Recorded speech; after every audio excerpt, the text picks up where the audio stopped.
paddle some 2,500 miles while standing on a submarine-shaped craft. He paddled 8 to 10 hours a day, slept every night on the paddleboard. Antonio celebrated his 50th birthday at sea and arrived in Honolulu over the weekend. He said afterward that he's feeling a bit tired. In Spain, he runs an adventure tourism business and says he enjoys adventurous vacations. Let's hope so. So that's a modified stand-up paddleboard? Right, and he sleeps in the... I don't know, in the middle of the ocean with that little thing? For now, we thank you for watching. We'll see you back here again tomorrow. News 3 Now at 5 starts right now. Right now at 5, 2 people are injured after a plane crash in Greene County. We are live from the scene. We will have the very latest. Fitchburg police say they have not made any arrests after a 17-year-old boy was killed Sunday night. How his friends are remembering him. From the Channel3000.com Alert Center, this is News 3 Now at 5. Thanks for staying with us at 5, everyone. 17-year-old Shay Watson's friends say they want justice, and they want to know who killed him. In the last hour, Fitchburg police said no arrests have been made. There's no additional information on that crime at this time. Rose Schmidt live from Lyman Lane in Fitchburg, where Watson was found 2 evenings ago. Rose? Yes, Fitchburg police say investigators are still following up on tips from the community. We've seen them going through belongings inside this garage, as well as looking through cars that are part of this crime scene. They actually just towed one of those cars away. The Dane County Medical Examiner's Office says Watson died from a gunshot wound on Sunday night in this neighborhood here on Lyman Lane. Fitchburg police have said this was not a random act, and they don't believe there was an immediate danger to the public, but they're offering few other details at this time. Watson's friends, meanwhile, are spending their first week of senior year at Verona thinking of ways to honor him. They want people to know how much he made them laugh and what a lasting impact he had on each of their lives. He had a great relationship with everyone he met in his life. I don't even know. He just is so impactful in my life, I know, and I know many others. Watson's friends made bracelets that say Shay on them with blue beads because that's his favorite color. Verona Area High School also had a moment of silence during 5th period today to celebrate Watson's life. The school district sent a letter home to families today asking them to keep Watson's family in their hearts as well as their thoughts and prayers.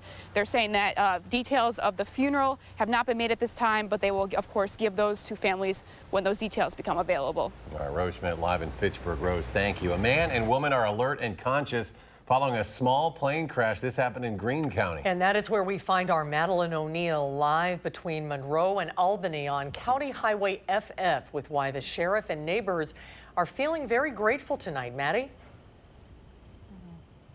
Hi, Susan and Eric. Well, this is the cornfield where the small 4-seater plane crashed just before 12:30 this afternoon. Now, this is about as close as we can get, but the wreckage of the plane is about 50 yards behind me where the yellow tape is and the orange cone is down that way. Now, according to the Greene County Sheriff's Office, a man and a woman were flying from Rochester, Minnesota when the pilot noticed mechanical issues. Now, because of those issues, the sheriff says the pilot then planned to land in the nearby Monroe Airport, but he instead crashed into resident Steve Kubley's field here. Kubley says he didn't see or hear the crash, but went to see what was going on. Officials say the pilot was able to call 911 himself, and they were able to pinpoint his location that way.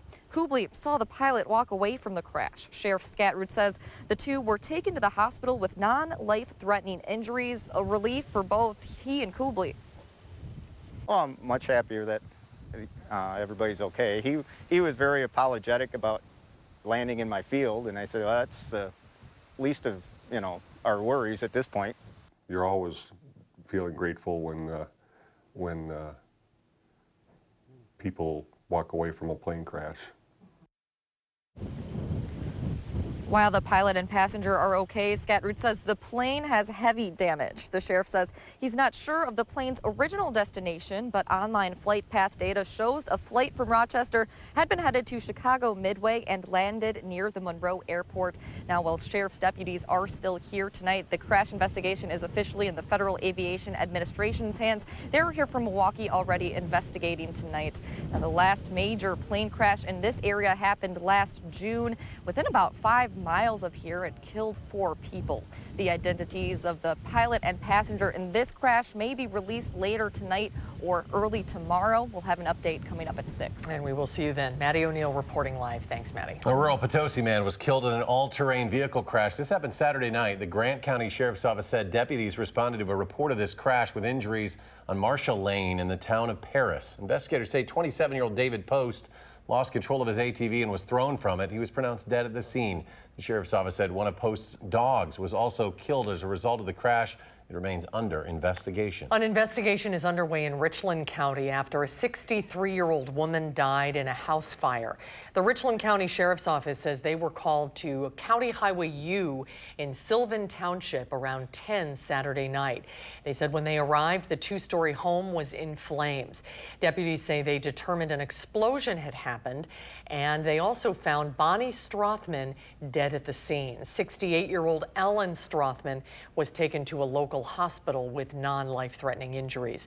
Fire crews were on the scene for about 5 hours. State is waiting to charge a woman accused of hitting a motorcyclist while driving under the influence because the man's condition could worsen. 47-year-old Michelle Metcalf appeared in court today. She was arrested Saturday night after police say she pulled out in front of a motorcyclist near the intersection of Aberg Avenue at Packers Avenue.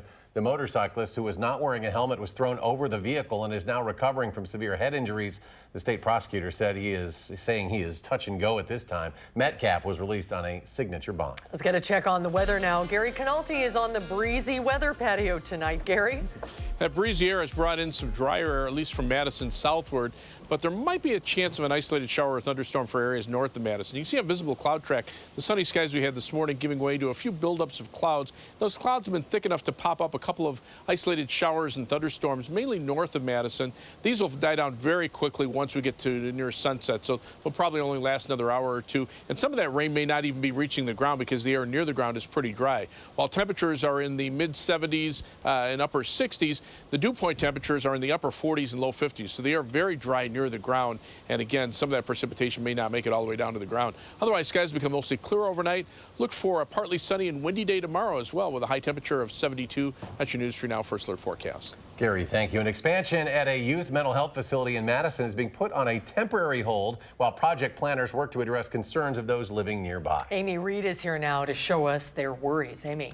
The people that live around Mendota Mental Health Institute say for the most part the facility is a good neighbor, but an expansion the group announced last year is causing some concern. Mostly neighbors are worried about traffic and safety. With the expansion comes more employees driving down Troy Drive, and they worry this could pose a danger to kids who have to cross that street to get to the elementary school. Dan Constein, lives around there and sends a kid to that school. He said this is a small thing the city could fix that would make the neighborhood feel better about a positive addition to the facility. As long as the city is able to work with any problems that come up because of that, and regarding stop signs or stoplights, crossing guards, whatever, it seems to me to be an easier fix.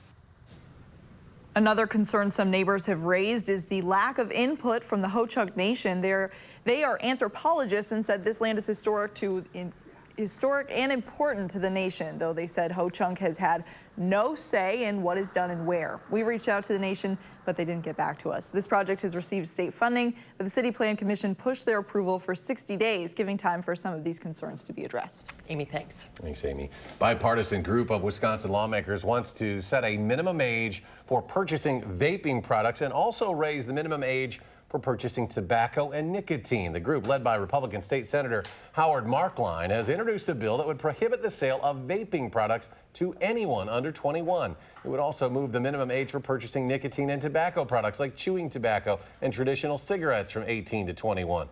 As many as 50 people in at least 6 states have been stricken with breathing illnesses that may be linked to e-cigarettes or vaping products. Congressman Sean Duffy is speaking out for the first time since announcing that he is resigning from Congress next month.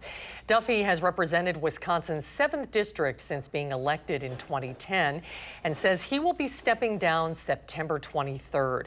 Duffy cites a desire to spend more time with his family ahead of the upcoming birth of his 9th child. Congressman Duffy said he and his wife, Rachel Campos Duffy, learned there were complications with the pregnancy. More than likely, in the first 2 to 6 months of life, we'll have to do open heart surgery to repair a couple holes that are in the heart. I'm young enough, who knows what my future holds, but right now our future holds, you know, making sure this little baby is healthy and safe, and then we'll decide what we kind of do from there. A spokesman for the Wisconsin Elections Commission says Governor Tony Evers cannot call a special election until the office is officially vacant. There is no law as to how much time the governor must wait to issue the order once the seat is vacant. The date of the special election must be within roughly 3 to 4 months of the governor's order. City engineers are traveling to Madison's neighborhoods hit hardest by flooding to get a better idea of what they're dealing with. And today was the first of about 30 focus group meetings where you can have a say in how the city fixes flooding issues long term. Our Amanda Quintana joins us now. She has more details. Amanda? Yes, it's been just over a year since the historic flooding that really exposed some of the problems in Madison's stormwater infrastructure. As the engineering division works to find a solution, they're asking homeowners what they've seen, along with conducting large watershed studies, looking at the submitted flooding reports online, and hearing from attendees of public information meetings. Engineers are also going out to some of the communities most affected to hear from concerned residents.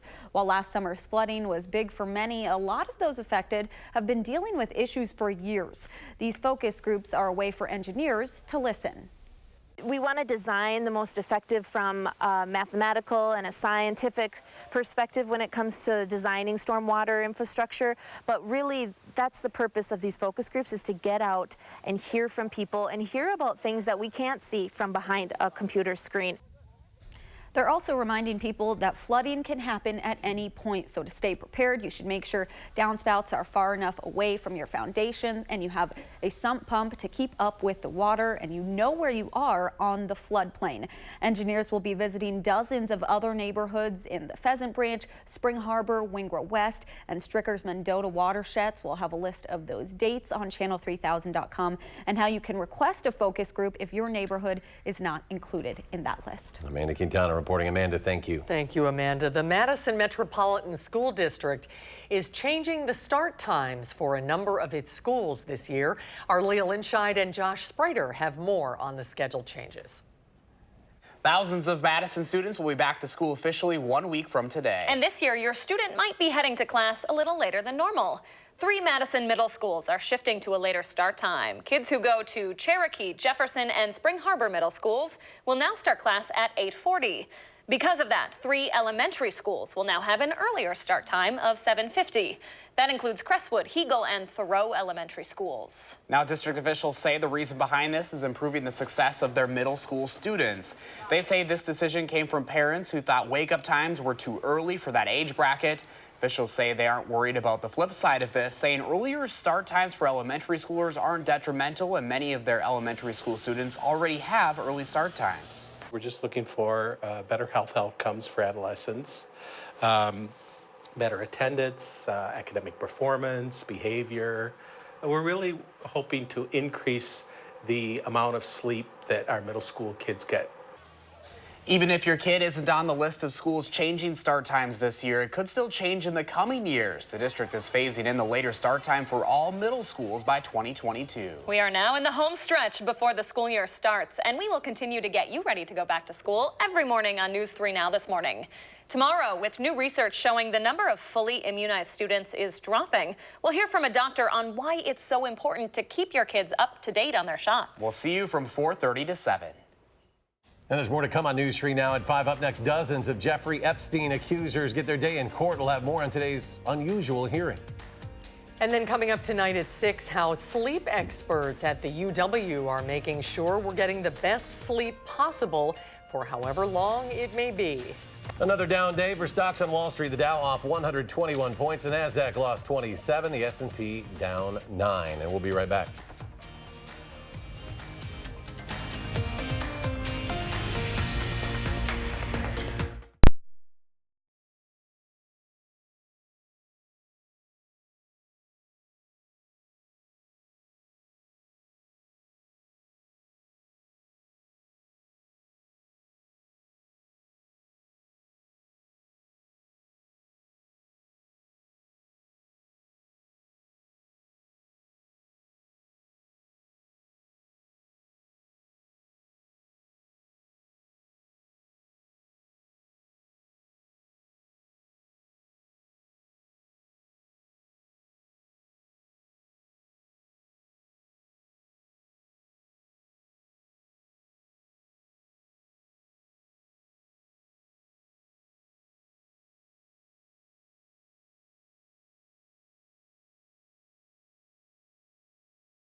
Women who claim Jeffrey Epstein sexually abused them spoke outside a Manhattan courthouse after a judge gave them the unusual opportunity to be heard in court. The coroner ruled Epstein's death in his cell earlier this month a suicide, but at today's hearing, one of Epstein's lawyers challenged that, saying an expert hired by the family said injuries to his neck were more consistent with homicide than suicide. The judge said he included Epstein's accusers in today's hearing to dismiss the charges because of their relevant experiences.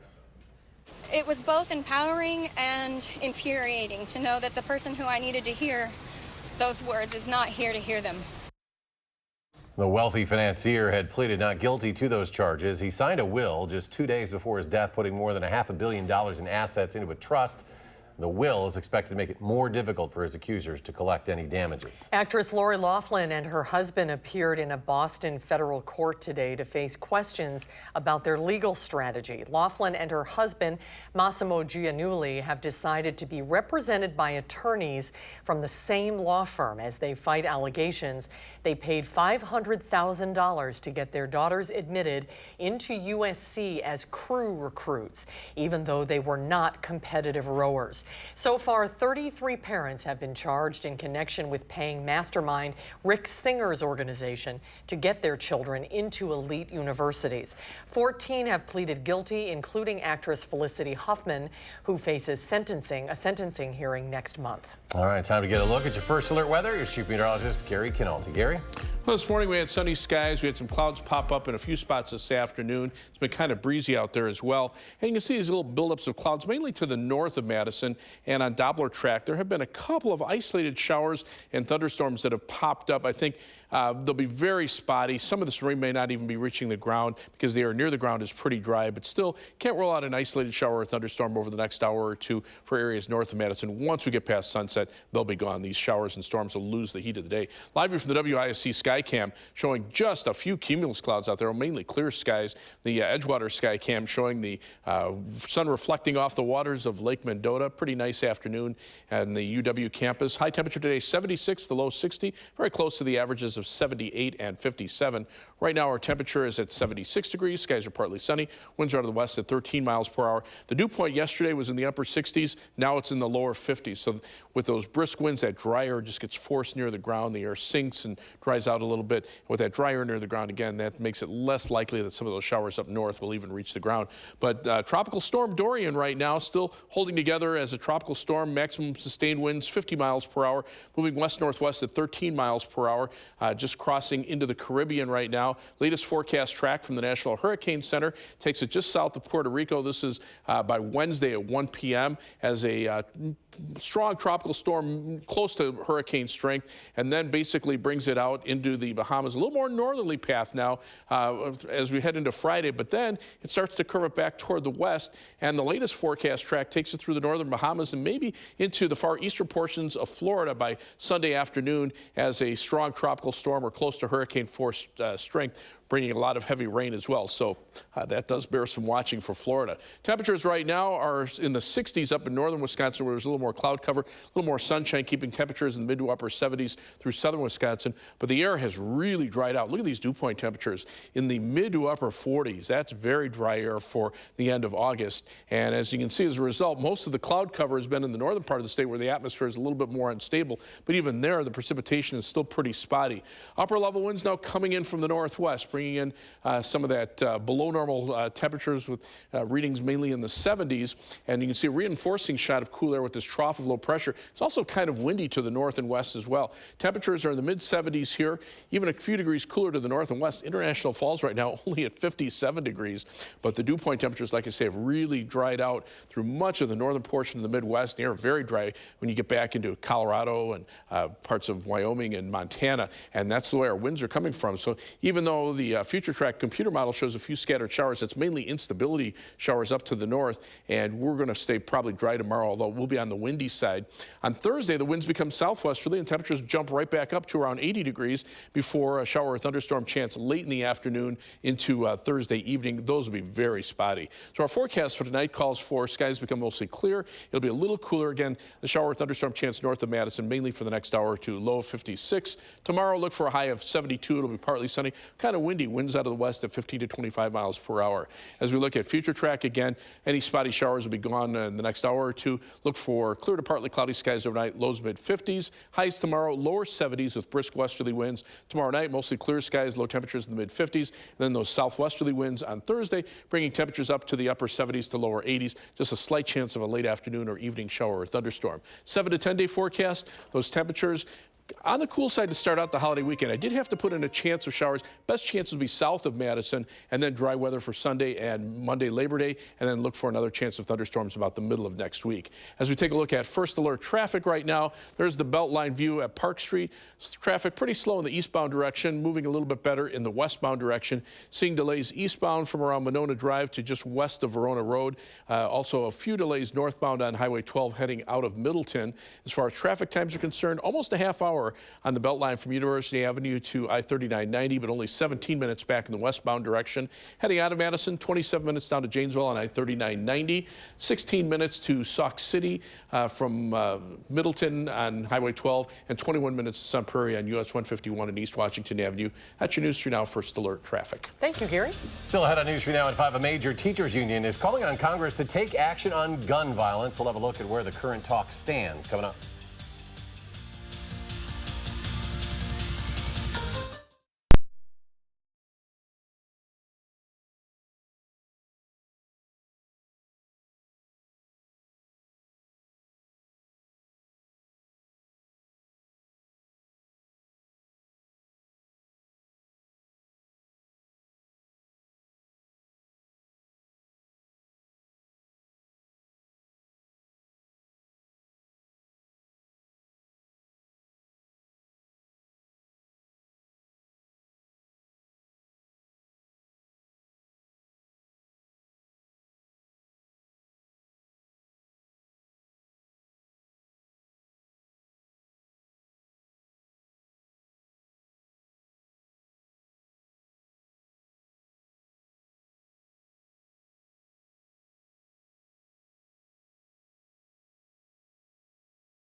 A major union representing teachers and families of shooting victims is speaking out. It's calling on Congress to take up gun violence prevention legislation when lawmakers get back to Washington in 2 weeks. Natalie Brand is on Capitol Hill with the latest.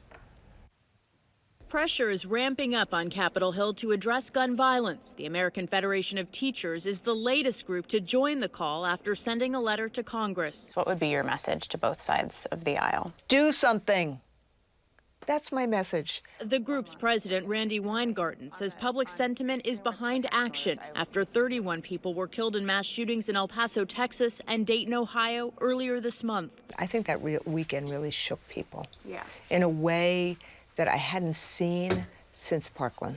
Families of gun violence victims told CBS This Morning's Gail King their push is personal. I feel like I have an obligation as a parent to my son, and that's the work that I do to try to stop gun violence. The House Speaker said her chamber will not take no for an answer. We are going to persist relentlessly, constantly, until we get the Senate to say yes. Several Senate offices and the White House tell CBS News that conversations on gun legislation are ongoing.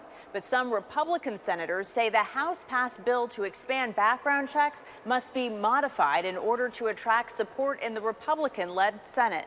Andrew Pollock's daughter Meadow was one of 17 people killed in the Parkland shooting in Florida. A lot of laws are in place right now that would prevent mass shootings. We just have to use the laws that are in place. Pollock and Weingarten agree extreme risk protection orders or red flag laws already in place in states including Florida do work. Shed the partisan differences for a moment. Federal legislation to support state red flag laws is expected to be one of the gun safety measures discussed when Congress returns. Natalie Brand, CBS News, Capitol Hill.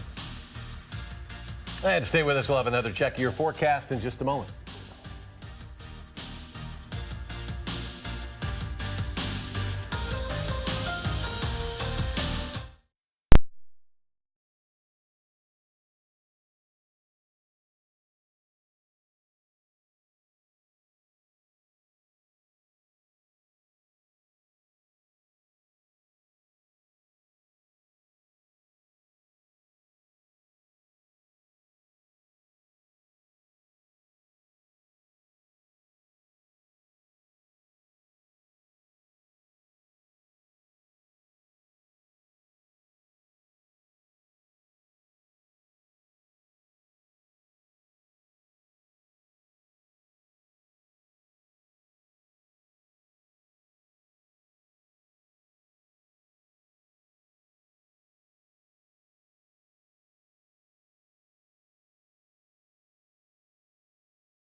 Nice evening outside. Yeah, for most of us, there's a spotty shower or thunderstorm up to the north, but those will die down very quickly after sunset. Temperatures right now generally in the mid to upper 70s, but those dew point temperatures very low, so the air near the ground is dry. Winds are kind of brisk. They're generally about 10, 15 miles per hour, some gusts up to 25 to 30 miles per hour.